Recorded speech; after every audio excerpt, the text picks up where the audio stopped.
कोडी, अनीता, एलन और लिली एक वेश्यालय में एक साथ काम करती हैं। बाहर कुछ लोग वेश्याओं के खिलाफ प्रदर्शन कर रहे हैं। एक बुढ़ा आदमी अनीता के साथ जबरदस्ती किस करना चाहता है। अनीता किसी भी क्लाइंट को किस नहीं करती, लेकिन वो बुढ़ा उसको जबरदस्ती अंदर ले जाता है। अनीता फिर से भागकर बाहर आ जाती है और कोडी से कहती है ये बुढ़ा उसके साथ जबरदस्ती कर रहा है। वो अनीता को गाली देता है। कोडी उस बुढ़े से अनीता को अकेले छोड़ने को कहती है। बुढ़ा कोडी को डराने के लिए अपनी गन निकाल लेता है तो कोडी उस आदमी को अपनी गन से शूट कर देती है। कोडी को फांसी की सजा सुनाई जाती है। उस टाउन का प्रीस्ट कोडी को बहुत सारी चीजों के लिए बद्दुआएं देता है, जैसे उसने यहाँ लोगों को कई सारी बीमारियां दी हैं यौन संबंध बनाकर, और उसने मून को ब्लडी मून बना दिया है अपने कर्मों से, और भी बहुत कुछ। उसके बाद सब आंखें बंद करके प्रेयर करते हैं, लेकिन तभी वहाँ अनीता बसंती की तरह आती है और एलन और लिली के साथ भीड़ के बीच से कोडी को लेकर फुर हो जाती है और वो एक जंगल में आ जाते हैं जहां अनीता के पति की कब्र होती है। और वो कहती है कि वो किसी दूसरे आदमी को अपने होठों का चुंबन नहीं दे सकती क्योंकि वो अपने मरे हुए पति से बहुत प्यार करती है। वहां उस आदमी की विधवा ने पिंकटन जासूसों को उन लड़कियों को ढूंढने के लिए और मारने के लिए सुपारी दी है। वहां रात में वो सभी लड़कियां सांपों का डिनर करती हैं। अनीता उन सबको बताती है कि जब उसके पति की हैजा की वजह से डेथ हो गई थी, उसने अनीता के लिए एक जमीन छोड़ दी थी उसके फ्यूचर के लिए। अनीता उस जमीन पर सॉमिल, सलून और शॉप्स खोलने का आइडिया देती है ताकि एक नई जिंदगी शुरू कर सके। कोडी कहती है सॉमिल खोलने के लिए उन्हें पैसों की जरूरत होगी। कोडी बताती है कि उसने कुछ सेविंग्स की हैं जिससे हम सॉमिल खोल सकते हैं। वहां उन लड़कियों का पिंकटन जासूस पीछा कर रहे हैं जो उस आदमी की विधवा ने किराए पर बुक किए हैं जिसे कोडी ने गोली मार दी थी। वो अनीता के पति की कब्र पर भी आते हैं उन्हें ढूंढने। वहां वो सभी लड़कियां तालाब में नहा रही हैं। तभी उन्हें एक आदमी देख रहा होता है। कोडी अपनी गन लेकर उसके पास आती है। वो आदमी अपना नाम मैककॉय बताता है और कोडी को उसकी तस्वीर वाला पर्चा दिखाता है जिसमें लिखा था इस लड़की को पकड़ने वाले को मनचाहा इनाम दिया जाएगा। कोडी उसे वहां से जाने को कहती है। मैककॉय कहता है मैं चला जाऊंगा, पहले आप कपड़े पहन लीजिए। वो उसे ये भी बताता है कि जासूस उनको ढूंढ रहे हैं। कोडी सबसे उस जगह को छोड़ने को कहती है। वो उस बैंक में जाते हैं जहाँ कोडी का अकाउंट है। वहाँ एलन एक आदमी के साथ फ्लर्ट करती है और पूछती है कि डिनर करने के लिए अच्छी जगह कौन सी है। वो आदमी उसे अपने साथ सोने को कहता है। एलन मान जाती है, लेकिन लिली कहती है तुम्हें दोबारा से वैश्या बनने की जरूरत नहीं है, वो भी इस बुढ़े के लिए।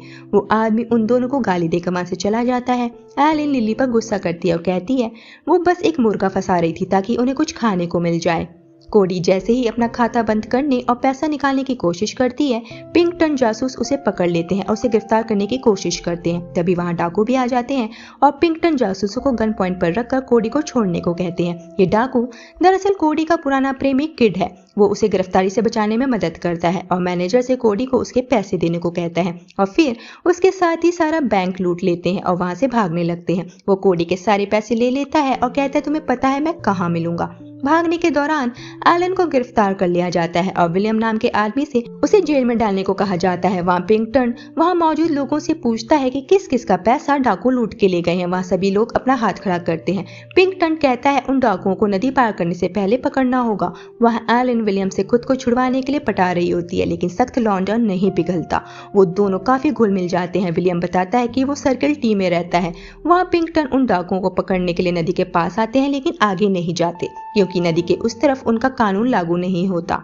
वहां कोडी किड से मिलने के लिए जा रही होती है। किड उसे पैसे लौटा देता है। फिर किड से हमें पता चलता है कि कोडी उसे बिना बताए छोड़कर चली गई थी जब वो रिलेशनशिप में थे, इसलिए वो उसे धोखा देने के लिए कोडी को बुरी तरह से मारता है।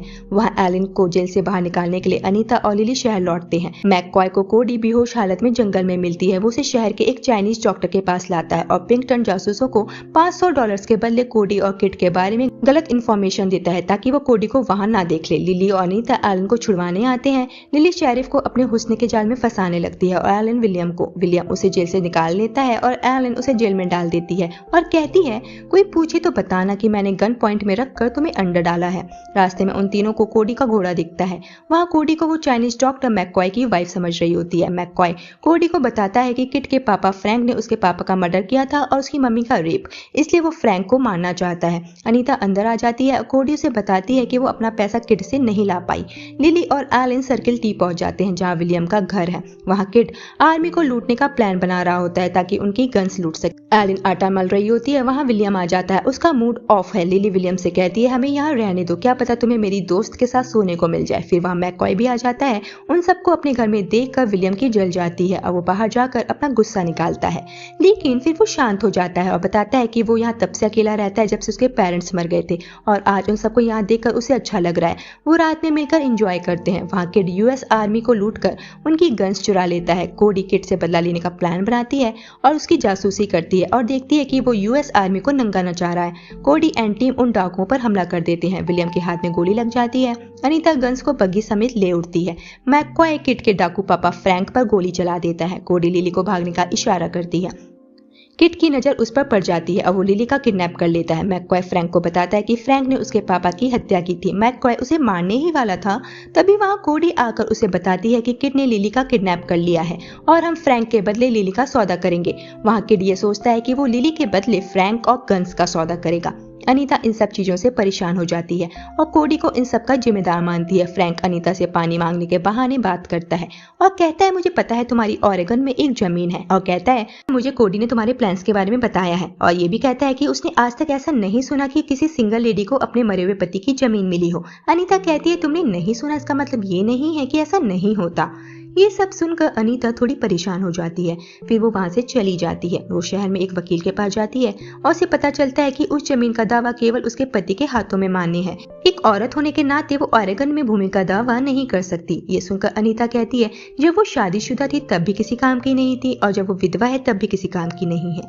लेकिन ये काफी फनी है कि जब वो एक वैश्या थी तब उसकी थोड़ी बहुत वैल्यू थी। वो गुस्सा होकर वहां से जाने लगती है। वकील कहता है आपने मेरे पैसे देने हैं सलाह लेने के लिए। अनीता उसके ऊपर पैसे फेंक कर कहती है keep the change. Frank McCoy की माँ के बारे में अनाप शनाप बातें करता है। मैककॉय गुस्से में उसे गोली मार देता है और कोडी से झूठ कहता है कि भागने की कोशिश कर रहा था, लेकिन कोडी समझ जाती है कि मैककॉय झूठ बोल रहा है और कहती है अब वो लिली का सौदा नहीं कर पाएंगे। कोडी मैककॉय को वहां से जाने को कहती है। अनीता वापस आ जाती है और बताती है कि वो उस जमीन पर दावा नहीं कर सकती क्योंकि उसका पति अब जिंदा नहीं है। एलिन उसे गन पकड़ाती है और अनीता समझ जाती है कि अब उनके पास एक ही काम बचा है, लिली को किड के कब्जे से छुड़वाना।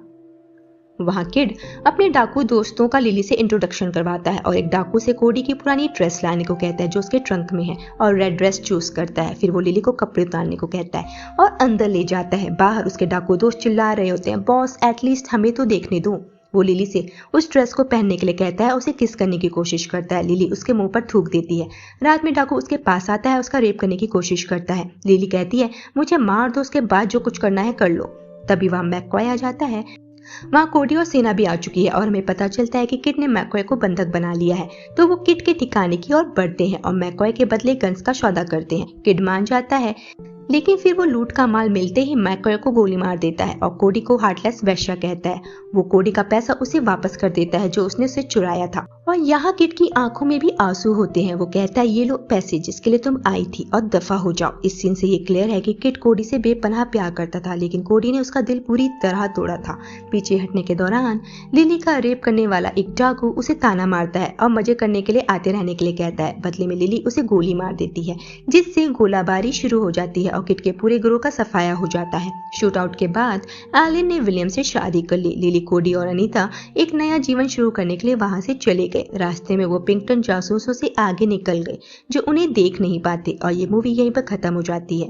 सो दोस्तों, अगर आपको इस मूवी का एक्सप्लेनेशन पसंद आया हो तो कमेंट बॉक्स में लिख के जरूर बताइएगा। आज के लिए इतना ही, अपना ख्याल रखिए। टाटा।